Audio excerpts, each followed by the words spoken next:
সংরক্ষিত নারী আসনে বিএনপি থেকে মনোনয়ন পেয়েছে ব্রাহ্মণবাড়িয়ার বিজয়নগর উপজেলা মহিলা আওয়ামী লীগের সাবেক সভাপতির মেয়ে নাদিয়া পাঠান পাপন।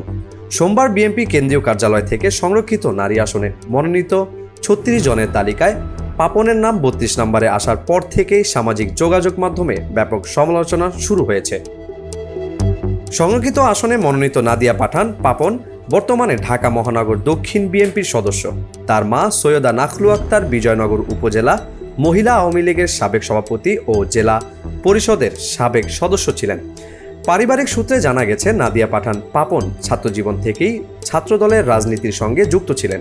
ইউনিয়ন পর্যায় থেকে শুরু করে বর্তমানে তিনি ঢাকা মহানগর দক্ষিণ বিএনপির আহ্বায়ক কমিটির সদস্য পদে দায়িত্ব রয়েছেন। অন্যদিকে তার মা সৈয়দা নাখলু আক্তার আওয়ামী লীগের রাজনীতিতে অত্যন্ত সক্রিয় ছিলেন এবং দলটির মনোনয়নে জেলা পরিষদের সদস্য পদে দায়িত্ব পালন করছেন। সৈয়দা নাখলু আক্তার সাংবাদিকদের বলেন, আমি আরও আগে আওয়ামী লীগের রাজনীতি ছেড়ে দিয়েছি। আমি বর্তমান কোনো রাজনীতির সঙ্গে জড়িত নই। আমার মেয়ে ছাত্রজীবন থেকেই বিএনপির রাজনীতি করত। রাজনীতি নিয়ে আমাদের মা মেয়ের মাঝে কখনো কোনো মতানৈক্য হয়নি।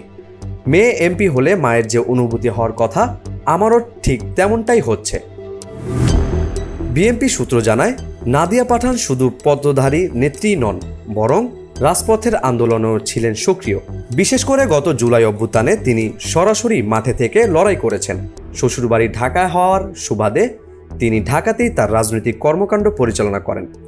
মায়ের প্রসঙ্গে পাপন বলেন, বিগত ১৭ বছর আওয়ামী লীগ সরকারের আমলে রাজপথে আন্দোলন সংগ্রাম করতে গিয়ে পুলিশের লাঠিচার্জ, টিয়ার গ্যাস সহ অসংখ্য মামলা হামলার শিকারের সময় তো কেউ এসব প্রশ্ন করেনি। প্রধানমন্ত্রী যাচাই বাছাই করেই মনোনয়ন দিয়েছেন। এখন এসব নিয়ে চিন্তা করার সময় নেই। এখন তারেক রহমানের হাতকে শক্তিশালী করে ৩১ দফা বাস্তবায়ন করার প্রধান কাজ।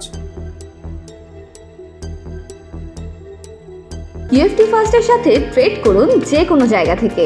ক্যাম্পাসে ক্লাসের ফাঁকে, ঢাকার জ্যামে বসে কিংবা ঘরে বসে ট্রেডিং এখন হাতের মুঠোয়। তাই ট্রেড করুন যখন খুশি, যেখানে খুশি।